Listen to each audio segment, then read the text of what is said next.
Welcome to Porch Talks. Thanks for joining me on this journey to more spiritual and emotional well-being. Today I want to talk about 4 ways to view a situation where there's conflict or judgment or criticism or blame. A situation maybe where there's overwhelm from let's say hospital staff where you're helping care for a loved one, or there's addiction in the family and family members are flipping out. There are 4 ways, or I call them lenses, to look at situation that's in front of you. The first 2 have to do with blame. So in a situation where someone has blamed you, you're not a good person, you're a terrible mother, you're a bad wife, you're not good enough, you're not strong enough, you're an idiot, whatever it is. The first thing you can do is blame back. No, I'm not, you are. That's really useful. You can judge the other person or the situation. They don't know what they're doing. These people are idiots. This place is crazy. They don't care.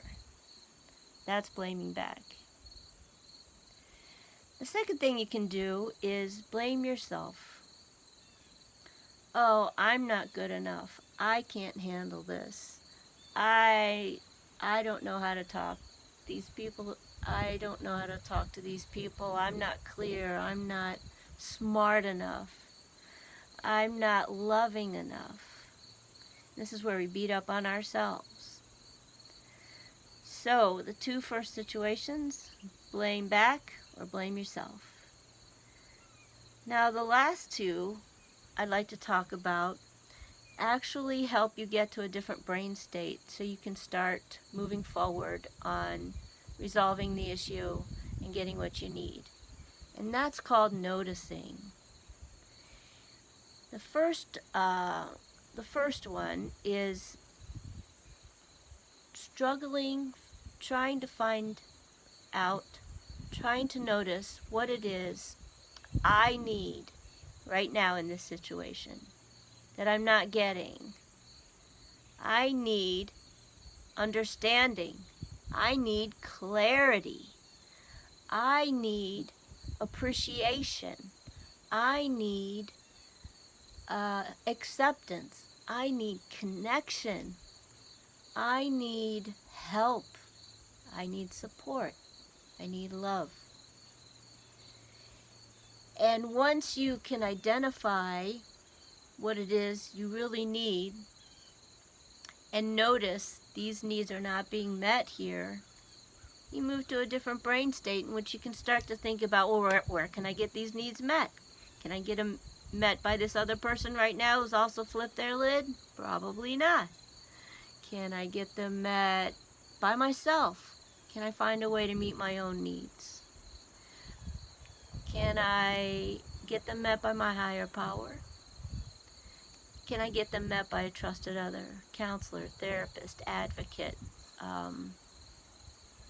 pastor, that kind of thing? And that is a place of movement that helps you begin to look forward again to a direction you can go to get those needs met, just by noticing, oh, there's a need here, or there are several needs here that are not being met in myself. And let me see if I can name them. And then let me see where I can get them met, if not here and if not now. Now the last one is the hardest, in my opinion. And it's noticing that the other person in the conflict also has needs that are not being met. And though they may be acting out and projecting and in a flipped out brain state in the best way they can right now, that's the way that they're coming across. But always behind that is a cry for a need that's not being met. And in that case, perhaps you can wonder or imagine, what is the need here that they're reaching for that is not being met? Are they also looking for support? Are they looking to be understood? Are they looking for clarity? Are they looking for connection, appreciation, validation, love? And when we can begin to imagine, we can't know for sure, but we can imagine that their behavior and the words they're using are just a cry for connection or for understanding or for being heard, or some need that is not being met, needs or more than one need. It can shift the way we're feeling in the situation, because we are recognizing that, like us, they also have needs, and that hurt people, and that maybe there's a way to get underneath what they're saying, and if after soothing and calming ourselves, is there something that can be said to soothe and calm the other person so that we can begin to communicate moving forward towards how to solve the problem? Such as, I can tell this is really important to you and you want me to hear that you're very upset and angry about this. I hear it, you are. And I'm going to try to figure out what my role is and what I need to do that might help this situation. Anything you might be able to say that would soothe their nervous system. Now remember, this is after you've soothed your own nervous system and identified what you're needing. And it may not happen right after that in the conversation. It may be something you come back to.